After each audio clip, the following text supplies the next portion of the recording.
السلام علیکم ناظرین، میں ہوں آپ کا میزبان وقار احمد اور آپ دیکھ رہے ہیں K20 نیوز۔ خبر شامل کرتے ہیں کراچی سے۔ جی ناظرین، آج کراچی کے بدلتے ہوئے صورتحال کو پیش نظر رکھتے ہوئے ڈی جی رینجرز کی دینے والی بریفنگ کے بارے میں کچھ باتیں۔ کراچی میں ٹارگٹ کلنگ اس قدر عام ہو چکی ہے۔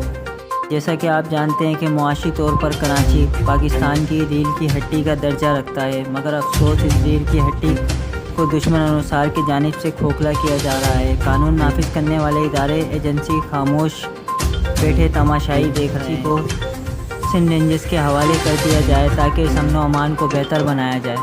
کراچی جو روشنیوں کا شہر کہا جاتا تھا، اس میں آج سناٹوں کا راج ہے۔ عوام زیور لے جاتے ہوئے خوف کا شکار ہے، خدا جانے کے راستے میں کب واردات ہو جائے۔ اس صورتحال کو پیش نظر رکھتے ہوئے عوام کا پرزور مطالبہ ہے کہ کراچی کو سندھ رینجرز کے حوالے کیا جائے، کیونکہ یہی وہ ادارہ ہے